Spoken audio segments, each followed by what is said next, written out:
Bali, ang problema po nito ay ayaw pong magkambyo. Ayaw pumasok po yung kambyo. Yun po ang ayusin natin ngayon, ano? Kahit anong klase pong motorsiklo, basta ganito na hindi may kambyo, hindi may neutral o ano pa man, kahit anong gawin, ano? Ito po, para po sa mga tatanong, ano? Para hindi nyo na ipunta sa shop.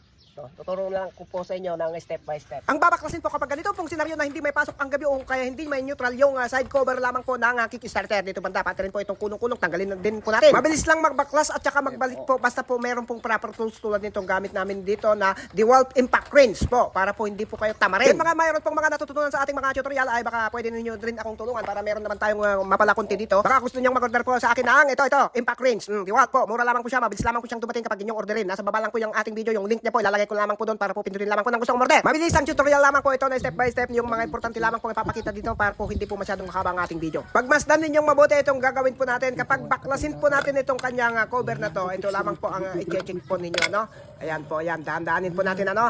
Ayan, ito po yung pinaka-importante. O, yan lamang po, ano, dahil Yamaha RS100 po ito. Ganun din po kapag sa ibang klase ng motor. Ito lang po yung tagatulak ng kambyo po dito. Ayan po. Hanapin lamang po natin yung tagatulak ng kambyo dito. Ito po yung dapat niyang itulak. Ito itong nag-roller na to. Ayan po yung tagatulak po ay nahulog sa baba. Sige, kambyo mo kapatid para makita nila. Ayan po, ayan o. Hindi niya may kakambyo kasi nahulog sa baba. Ayan.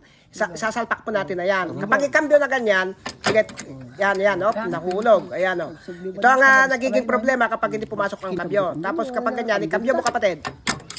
O ayan, o di pumasok na. Bati ito lamang po ang problema dito. Natatanggal po itong tagatulak ng kambyo dito. O. Kapag ibalik po natin ito sa dapat niyang pwesto, may tendency ding makukulog ulit o di baklas ulit. Ang remedyo po para po hindi na ulit makukulog, ipapakita ko lamang po dito yung dahilan po. Ito po ang pagkambyoan niyang ito, yan.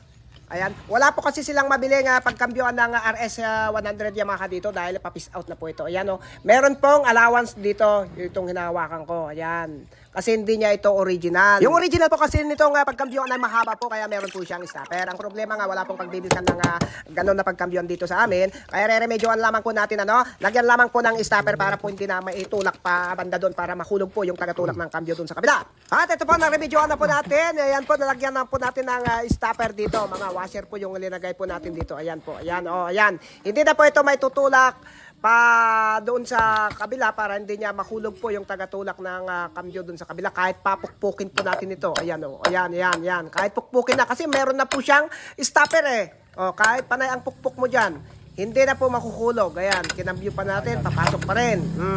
Dahil hindi na po makukulog po yung nakukulog doon sa kabila na nakulog na siyang dahilan kung bakit hindi may pasok yung kambyo. At ito, okay na ulit ito. Ayan o. Ayan.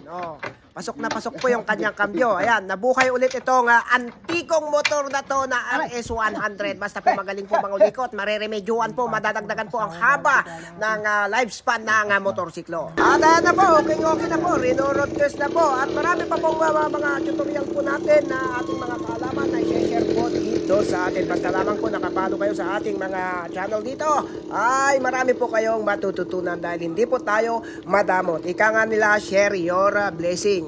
Blessing din yung kaalaman na itinuturo sa mga gustong matuto. Siyempre po, kontra po yung mga madadamot dahil hindi po pwedeng magkasundo ang madamot at saka hindi madamot. Ganun lamang po yun.